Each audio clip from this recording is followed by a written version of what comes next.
Xoş gördük, hörmətli tamaşaçılar. Efirdə mən Natiq Ədilov. Bugünkü proqramda sizə bir neçə qısa xəbər təqdim edəcəm. Öz şərhlərimlə sizin diqqətinizə çatdıracağam. Sizin də imkanınız olacaq ki, bu xəbərlərə öz münasibətlərinizi ifadə edəsiniz. Həmişə etdiyim elanı təkrarlamaq istəyirəm. Kanala abunə olmağı unutmayın. Əgər burada mənim hazırladığım videoları bəyənirsinizsə, mənim özümə dəstəyinizi ifadə etmək üçün kifayətdir ki, kanala abunə olasınız, bildiriş düyməsini açasınız və ehtiyac bilirsinizsə öz dostlarınızla bu videoları paylaşasınız. Dəyərli dostlar, Azərbaycan hökuməti bugün də bizim qayğımıza qalıb. Biraz əvvəl xəbər yayıldı ki, Tarif Şurası 187 dərmanın qiymətini bahalandırıb. Amma onlar abırlı adam olduqlarına görə bizi hirsləndirməmək üçün, əsəblərimizin qayğısına qaldıqları üçün deyiblər ki, qiyməti qaldırmamışıq, tənzimləmişik. 187 dərmanı adların burada sadalamaq ehtiyac yoxdur. İndi Azərbaycanlılar bu gün aldıqlarından baha qiymət alacaq. Bilirəm ki, Azərbaycanda qiymət onsuz da baha idi. Dərmanların qiyməti xalqımız biraz da qoy bugünkü qiymət artımından sonra həyəcan yaşasın. Hələ uzun illər bundan əvvəl mən Azadlıq qəzetində işləyəndə onda da qiymətlər çox baha idi. Üstəlik Azərbaycanda satılan dərmanların keyfiyyəti ilə bağlı ciddi problemlər var idi. İndi də çox təəssüf olsun qalır. Mən onda bir məsələni müşahidə elədim ki, əhalimizin çoxu gedib İrandan dərman alırdı. Orada bəzən 10 qat ucuz olurdu dərmanlar. Və onda mən biraz ironik tərzdə İranın o zamanki Səhiyyə nazirinə minnətdarlıq yazdım ki, Azərbaycanlıların qayğılarına qalırlar. Dərdi İlham Əliyev verir, dərmanı, əlacı İran. Çox təəssüf ki, bu mənim ironiyam o yaşanılan problemlərin qarşısında o qədər acı görünmür. Çünki həqiqətən Azərbaycanda insanların o müxtəlif problemlər içərisində əldə etdikləri vəsait, qazanclar o qədər azdır ki, onlar adi dərmanları almağa belə çətinlik çəkirlər. Heç də bu mövzu onlar üçün gülməli deyil. Müxtəlif ağır xəstə olan, müxtəlif çətinliklə, sağlamlığındakı çətinliklə boğuşan adamlar üçün bu mövzu zarafat mövzusu deyil. Amma neyiniyək ki, bu üzü dönmüşlər hər gün müxtəlif bəhanələrlə, əsaslarla insanların əsəbi ilə oynamaqla məşğuldurlar. Dərman monopoliyası Azərbaycanda böyük bir monopoliyadır. Dərdi verirlər, dərmanı da özləri satırlar. Yəni dərdi havayı verirlər, bonus da verirlər hələ bir dərdin üstündə. Sonra da məcbur eləyirlər ki, onların apteklərindən dərman alaq. Çünki eyni adlı dərmanlar Azərbaycanı əhatə edən qonşularımızın hamısında Azərbaycandan ucuzdur. İranda da, Türkiyədə də, Rusiyada da, Gürcüstanda da. Belə olanda sual yaranır ki, nə üçün?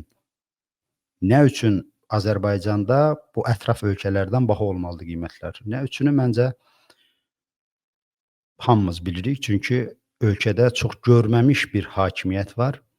Xəstələrdən, canı ilə çəkən insanlardan belə gözü doymayaraq o qədər neft, qaz gəlirlərindən qazanc əldə edən, onlara qazanc mənbəyi kimi baxan bir zihniyyət Azərbaycanı idarə eləyir.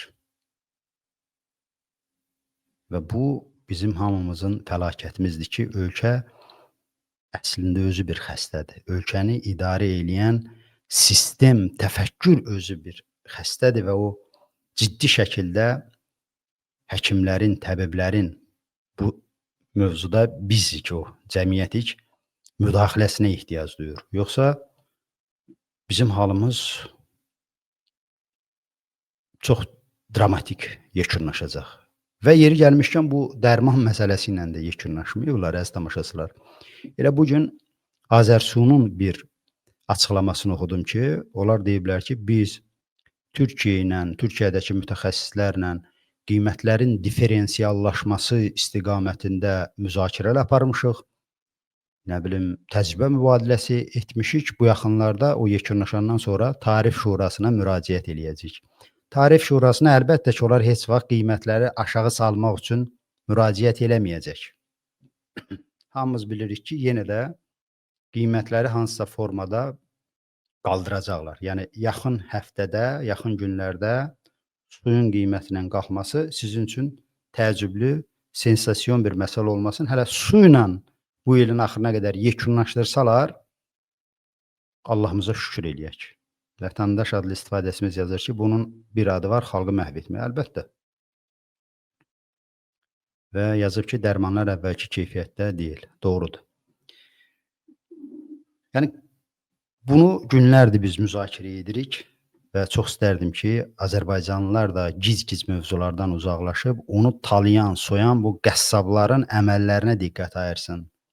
Bahalaşma ayaq tutub yeriyir. Əhalinin gəlirləri azalır, amma bunun fonunda qiymətlər astronomik surətdə bahalaşır və hökumət də bu istiqamətdə heç bir fəaliyyət göstərmir. Əksinə insanların yükünü artırmaqdadır və bir neçə video bundan əvvəl demişdim, təkrarlamağa vacib bilirəm ki, hamı bilsin bunu. Çünki videoları həmişə yeni adamlar izləmir.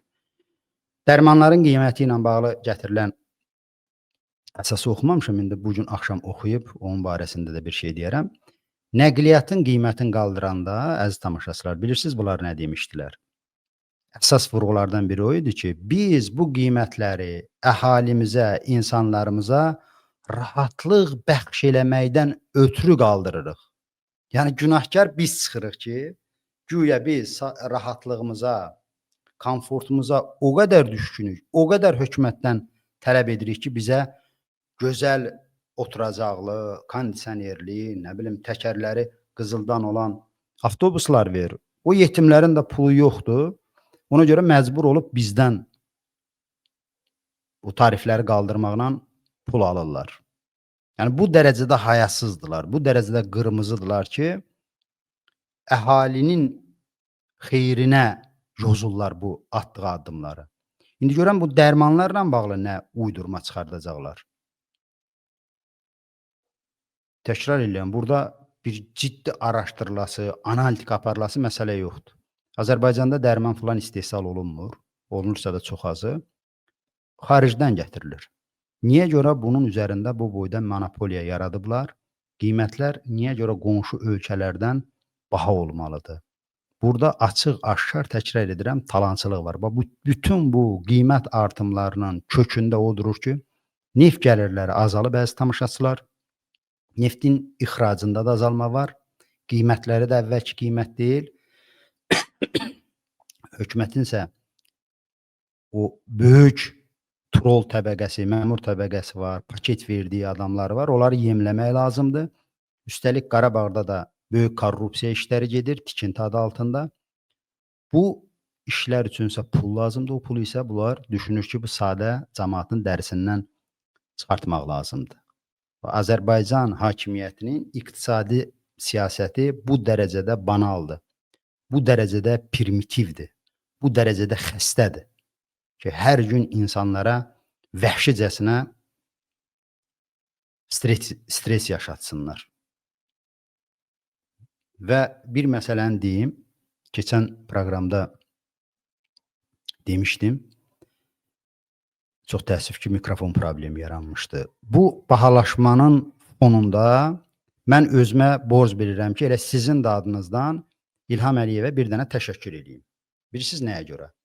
Təxminən 10 il, 15 il bundan əvvəl bütün bu bahalaşmalardan sonra ASTV-nin zəhmətkeş kollektivi belə bir sujet hazırlayırdı. Düşürdülər Bakı küçələrinə, öz agentlərin, öz adamların çıxardırdılar, bəlkə də öz işçilərin kamera qarşısına və o adamlar ağıllı-ağıllı başlayırdılar ki, biz Tarif Şurasının bu qərarını dəstəkləyirik, çox vaxtında verilmiş qərardır, Allah köməkləri olsun, belə qərardan çox olsun, ürəyimizcədir, çox sevinirik, qeyd eləyirik və s. Bilirsiniz, bəlkə də güləcəksiniz, çünki bunu hər hansı bir humoristik kitabda oxusaydıq, fantastik kitabda oxusaydıq, bir başqa təəssürat yaranardı. Amma bu bizim reallığımız olub. Bu bizim yaşadığımız 10 il, 15 il bundan əvvəl adi həyat hadisəsi olub ki, hökumətin xalqın ziyanına, vətəndaşların ziyanına atdığı addımı çıxardırdılar efirdən, adamları təriflədirdilər. Çox şükür ki, axır vaxtlar bu yoxdur. ASTV bu sujetləri hazırlamır. Bilmirəm nəyə görə. Bəlkə də artıq vəziyyət o yerə gəlib çatıb ki, İlham Əliyev hakimiyyətinin vecinə də deyir ki, xalq bu qərarları boğazdan yuxarı da olsa tərifləyəcək, tərifləməyəcək. Çünki görür ki, bizim təpərimiz o qədər yoxdur. Bunları qalxıb o yapışdıqları, zəli kimi yapışdıqları kürsüdən hələ ki kənara atmırıq.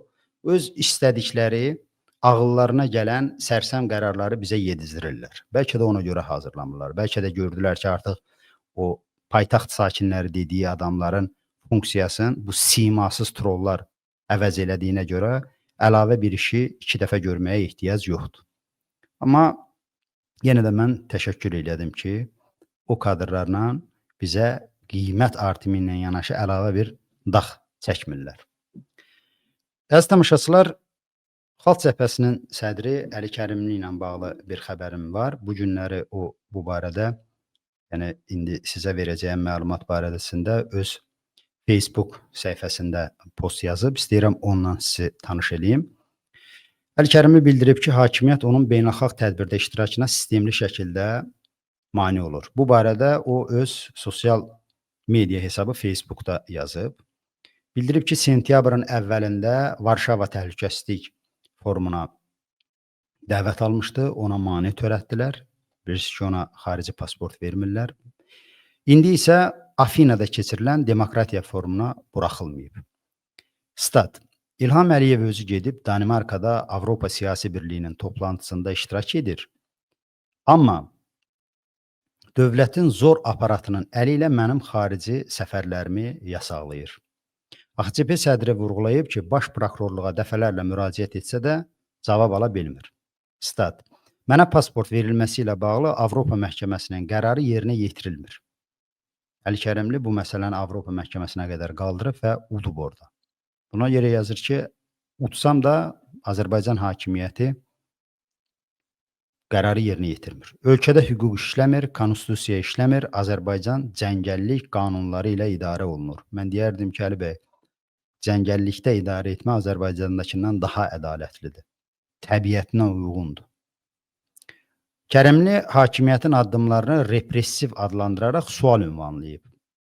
İlham Əliyev xalqdan aldığını elan etdiyi 92% demirəm, 52%-in dəstəyindən əmin olsaydı, onun nəyinə lazım idi ki, rəqibinin xarici səfərlərinə prokurorluğun, məhkəmənin əli ilə qadağa qoymaqla dünyanın gündəminə repressiv rejim başçısı kimi gəlsin.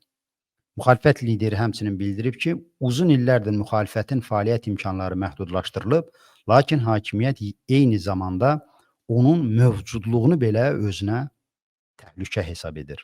Stat. Azərbaycan hakimiyyəti uzun illər fəaliyyət imkanlarını müxalifətin əlindən alaraq, sonra da trollar vasitəsilə təbliğat aparıb ki, Azərbaycanda müxalifət yoxdur.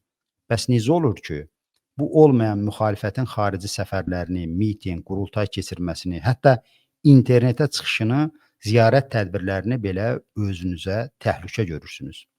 Qeyd edək ki, sentyabrın 2-sində Əli Kərimli Varşava Təhlükəsizlik forumuna pasport ala bilmədiyi üçün qatıla bilməmişdi. Onun sözlərinə görə artıq 20 ildir ki, ölkədən çıxışına qadağa qoyulub. AXCP sədri bu qadağanın aradan qaldırılması üçün baş prokurorluğa dəfələrlə müraciət etdiyini bildirmişdi. Tofiq Yaqublu ilə bağlı da bir xəbər var. Onu qızı Nigar Həzi bugün çatdırıb vəkili vasitəsilə, Tofiq bəyin vəkili vasitəsilə həmin xəbəri efirə gətirmək istəyirəm.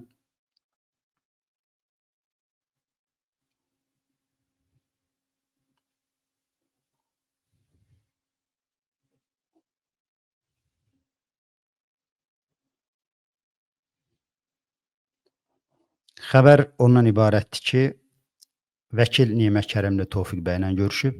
Tofiq Yaqublu səhhətindəki ciddi problemlə bağlı yenə də heç bir müayinənin aparmadığını bildirilib. Onun səhhətində son həftələrdə çox ciddi problemlər yaranıb. Dünən tibb bacısı ona 3 gün üçün adı bəlli olmayan 4 ədəd tablet gətirib ki, qəbul etsin. Görünən budur ki, nə yazılı, nə də şifahi müraciətimizə baxmayaraq Yaqublunun müayinə və müalicəsi aparılmır.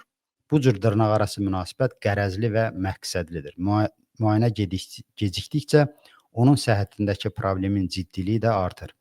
Azərbaycan Ədliyyə Nazirliyi Tofiq Yaqublunun həyatına görə məsuliyyət daşıyırsınız. Tofiq Yaqublunu müayinə və müalicə edin deyə qızı Nigar Həzi yazır. Biz də Nigar xanımın çağırışına qoşulub Azərbaycan hakimiyyətinə buradan birbaşa çağırış edirik ki, Tofiq bəy Azərbaycan üçün dəyərli bir insandır, qazimizdir. Ləyaqətli bir vətəndaşdır. Onu həbsxanaya salmısınız vicdansızcasına neçənci dəfə. Heç olmayan imkan verin ki, orada sağlamlığını daha ciddi, radikal formada itirməsin. Onun sağlamlığı üçün şərait yaradılsın. Sizin ona xüsusi qayğı göstərməyinizə ehtiyac yoxdur. Sadəcə imkan yaradın ki, adam orada sağlamlığının qayğısını özü bildiyi şəkildə qalsın. Bunun üçünsə müayinə və müalicə olunmalıdır orada. Əziz tamaşaçılar, sonda istəyirəm İlham Əliyevin Danimarka səfəri barəsində də qısaca sizin diqqətinizə bəzi şeyləri çatdırım. Bu tədbir bilirsiniz ki, Avropa Birliyini və ona yaxın ölkələr əhatə edir və bu Fransa prezidenti Emmanuel Macronun təşəbbüsü ilə yaradılıb. Və biz bu səfərə İlham Əliyevin necə sevinə-sevinə, uça-uça getdiyini gördük. Taleyin ironiyası ondan ibarətdir ki, İlham Əliyev, onun trolları uzun illər idi, yəni ən azı 4-5 ildir Fransanı bəşəri fəlakətlərə bais kimi göstərirdi. Macronu ən alçaldıcı sözlərlə dövlət televiziyasında təhqir edirdilər. Tənqid edirdilər, yox, Macron tənqidə layiqdir. Fransızlar özü də Macronu xeyli sayda tənqid edir. Yəni qara qışqırıqla elə kampaniya aparırdılar ki, sanki Macron dünyanın sonunu gətirir. Bu tədbirdə isə bilmirəm diqqət elədiniz, eləmədiniz. İlham Əliyevlə Macron görüşdü. Bəli, diplomatiyanın işi, siyasətin işi, hətta kəskin münasibətdə olan liderlərin görüşməsindən keçir, danışmasından keçir. Amma İlham Əliyev fikir verdinizsə, Macronla elə ürəklə görüşdü, elə ürəyi atdan görüşdü. Mat qaldım. Yeganə Avropa lideri oldu ki, İlham Əliyev onu qucaqlayıb bağrına bastı. Bu günlərdə Rusiya ilə Ukrayna arasında əsirlərin dəyişməsi oldu və mən o səhnəni izlədim, o ağır səhnəni. Oradakı yaxınları əsirləri necə sevinclə qəbul edib bir-birinin bağrına basır. Bax, İlham Əliyev Macronu o sayaq bağrına bastı. Bilmirəm, baxdınız, baxmadınız. Görüm, indi efirə gətirə bilirəmmi? Efirə gətirsəm, o kadrları sizə göstərəcəm.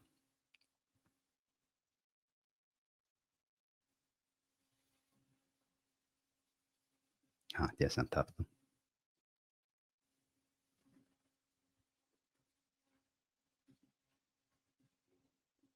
Baxın, əziz tamaşaçılar.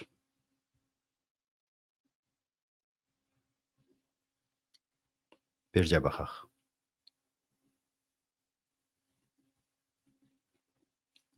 Vay. İlhamın sifətindəki təbəssümə baxın. Elə bil 40 illik əsirlikdən qayıdıb bir doğmasını görüb, baxın. Necə sevinir, necə ürək gedir. Nə oldu, bəs Macronu xalq düşməni, bəşəriyyət düşməni çıxarmışdınız? Bu sevinc nədir, bu məhəbbət nədir? Desəm ki, utanmırlar, bu artıq söz olacaq. Amma bu səhnə həm də bizə onu göstərir ki, Azərbaycanı necə qeyri-ciddi bir düşüncə idarə edir. İlham Əliyev üçün biləsiz ki, öz kürsüsünü qorumaqdan, öz kürsüsünün marağından başqa heç bir maraq yoxdur. Ay Azərbaycan maraqları, ay Türk dünyası, ay insan haqları, İslam, bunlar hamısı xalqın başını qatmaq, onu tovlamaq üçün istifadə edilən sözlərdir. İlham bunu eləyir, biz heç olmuyor öz funksiyamızı yerinə yetirək də. Bilək ki, bunlar hamısı qondarma çıxışlarda xalqı tovlamaq, onu daha çox istismar eləmək, onun maddi, mənəvi sərvətlərini əldə eləmək üçün düşünülmüş bir addımdır. Bu adam üçün neçə dəfə yazılarımda yazmışam. İlham Əliyevi nə qərbpərəz, nə şərqpərəz, nə ruspərəz, nə Azərbaycanpərəst saymaq olmaz. Onun bir dənə pərəstiş etdiyi məsələ var. Kürsü. İlham Əliyev pulpərəstdir, hakimiyyətpərəstdir, kürsüpərəstdir, hakimiyyət xəstəsidir. Onun üçün nə dövlət maraqları var, nə cəmiyyət maraqları var və nə Azərbaycan maraqları var. Bu İngilis bayrağı kimi gündə 10 dəfə mövqe dəyişə bilər. Kürsü tələb elədiyi təqdirdə. Baxın, təxminən 3-4 il bundan əvvəlin bir dənə sizə müsahibəsini, qısa müsahibəsini təqdim eləyəcəm. İlham Əliyev Putindən çox, Ruslardan çox Putinpərəst idi də. İndi aralarında biraz soyuq münasibətlər yaranıb ki, bu da bir başqa mövzudur. Danışarıq o barədə. Və o zamanlar Ermənistan çox doğru olaraq demokratiya yolunu tutmuşdu. Qərbə inteqrasiya, Avropa ölkələri ilə inteqrasiya yolu aparırdı, siyasət aparırdı. Rusiyanı bizim regionundan qovmaq istəyirdi. Bu istiqamətdə zəif imkanları ilə belə mübarizə aparırdı. İlham Əliyev ona görə Paşinyanı ələ salırdı. Paşinyanı şantaj eləyirdi. Deyirdi ki, bu Rusiya düşmənidir. İndi İlham Əliyev özü Paşinyanın ardınca gedir Avropaya. Sürünə-sürünə. İndi baxın, bu bir müsahibə gətirəcəm. Paşinyan əslində hər zaman anti-Rusiya mövqeyində olub. Paşinyan haqqında deyir ki, bu adam həmişə anti-Rusiya mövqeyində olub. İndi özü anti-Rusiya çıxışları ilə özün qəhrəman kimi göstərmək istəyir. Onun partisinin adı Yolka, ermənicə. O da tərcümə eləsək çıxış deməkdir. Nereden çıxış? ODKB-dən, Rusiya ilə birlikdə bu kollektiv güvənlik təşkilatı müqaviləsindən və Avrasiya Birliyindən. O millət vəkili hər zaman Rusiyanın əleyhinə idi. Anti-Rusiya mövqeyində idi. Baxın da, Paşinyanı bu görün nəyə görə tənqid edir? Deyir, o Rusiyanı regionundan çıxartmaq istəyir. Həmişə Rusiyanın əleyhinə olub. Bunlara Allah lənət eləsin deyim, nə deyim, son vaxtlar çox lənətə keçmişəm. Gör necə siyasətə varıblar ki, mən Azərbaycana qan uddurmuş bir ölkənin başçısını müdafiə eləmək kimi görünürəm ən azı burada. Yəni Paşinyanın tərəfini tutmaqlı oluram ki, burada da bir qəbahətli bir şey görmürəm burada. Çünki Paşinyanın o apardığı siyasət doğru idi və İlham Əliyev də indi məhz Paşinyanın apardığı siyasəti aparmaq istəmir. İmitasiya eləmək istəyir. Qərbə yaxşı görünmək üçün. Çünki bilir ki, ağası Putin yıxılır. Bunun da qapısı döyüləcək. Özün qərbə yaxşı oğlan kimi göstərmək istəyir. Anti-Rusiya pərəst kimi göstərmək istəyir. Amma məşhur misalda deyildiyi kimi əl yazmaları itmir. Bu, keçən əsrdə falan da olmayıb. Bir neçə il bundan əvvəl o özü Paşinyanı şantaj eləyirdi ki, sən dostumuz, qardaşımız, sirdaşımız Rusiyaya qarşı niyə düşmən siyasət aparırsan? Niyə onu gözüm çıx deyə salıbsan? Dinləyin. Rusiya mövqeyində idi. Ona görə mən təəccüb edirəm ki, bugünə qədər Rusiyada bəzi siyasi dairələr onun tərəfini tuturlar. Axı bu Ruspərəst qüvvələrə qarşı inqilab etdi. Diqqət eləyirsiniz əziz tamaşaçılar. Reaksiyanız necədir? Paşinyanı abırdan salır ki, bu Ruspərəst qüvvələrə qarşı inqilab etdi. Pis iş görüb. Sağ olsun. Bütün dünyanın məqsədi Rusiyanı əhatəsinə saldığı, təsir dairəsinə saldığı coğrafiyadan qovlamaq, tərk-silah eləmək deyil. Çünki bu şərdir. Olduğu yerləri iltihab eləyir. Paşinyan da bunu həyata keçirib öz ölkəsi üçün. İlham Əliyev onu bəyənmir. Ruspərəst Cumhurbaşqanlarını həbsə atdı. Ruspərəst ana müxalifət partisinin başqanını həbsə atdı. Paşinyan Ruspərəst siyasətçiləri, məmurları, prokurorları, generalları həbsə atıb. Buna görə heç özünü o qədər belə qəhrəman falan göstərməyib. Amma 2 dənə dılğır Rusiyanın orada agent jurnalistlərin tutduz, nə bilim, agent idi, agent deyil idi. Ona görə az qalırdınız özünüzü Sezar kimi göstərəsiz. Ki bizdə cəsarətə bax, Rusiyanın burada müxbirlərini tutmuşuq. Bundan sonra da 2 gündən sonra buraxdılar. Nə danışdılar, nə etdilər, buraxdılar. Hər şeyi Rusiyanın əleyhinə etdi. Rusiyanın Gazprom şirkətinə, dəmiryolu şirkətinə cinayət işi açdı. Əslində bu Paşinyana tərifdir də, görürsüz. Görürsüz, Ali Baş Komandan Dəmir Yumruoğlu Paşinyanı necə tərifləyir. Öz aləmində bunu tənqid sayıb. Kollektiv Təhlükəsizlik Müqaviləsi Təşkilatı, hangisi NATO tipli bir təşkilatdır, onun başqanını, erməni əsilli, həbsə atdı. Yəni bu Soros'un sözü ilə oturub duran bir adam. Vəssalam. Bax, bu ikiyüzlülüyü, riyakarlığı sizin diqqətinizə çatdırmaq istədim. İlham Əliyevin Avropaya yönəlməsin imitasiya da olsa mən yaxşı qiymətləndirirəm. O baxımdan ki, ey ASTV-nin, hökumətin çirkin təbliğatına uyub, gecə-gündüz şor-çörəyin ümidinə qalıb, amma Qərbi söyən, Avropanı söyən trollar və yaxud da sadəlöv vətəndaşlarımız. Görürsüz, bu adam özün xilas eləməkdən ötürü, kürsüsünü qorumaqdan ötürü dünənə qədər söydüyü, yamanladığı Avropa hara, biz oraya inteqrasiya etmirik. Gedir Avropanın indi liderləri ilə sarmaş dolaş olur. Onlarla şəkil çəkdirir. Bağırlarına basır. Bəs sizə nə düşüb? Bizə nə düşüb? Biz İlham Əliyevdən çox Avropaya inteqrasiya üçün çalışmalıyıq. Avropanın qara qaşına, qara gözünə heyran olmaqdan getmir söhbət. Azərbaycanın sevməməkdən söhbət getmir. Biz ona görə Avropa inteqrasiya tərəfdarı olmalıyıq ki, orada hüququn aliliyi var. Orada azadlıq var. Orada rifah var. Monopoliya yoxdur. Sərbəst ticarət var. İnsanların təhlükəsiz həyatı var. Keyfiyyətli həyat var. Yaxşı əyləncə var. Qudurğanlıq yoxdur. Olanda da bu məsələlər cəzalandırılır. Bir nəfər öz yüngül bir post tutduğuna görə özünü xalqın ağası saymır. Məmurlar xalqa xidməti əsas götürür. Budur bizim yolumuz. Buna görə biz demokratiya, qərbə inteqrasiya, azadlıq deyirik. Sağlıqla qalın, əziz tamaşaçılar. Növbəti proqramda görüşənə qədər kanala abunə olub və paylaşmağı unutmayın.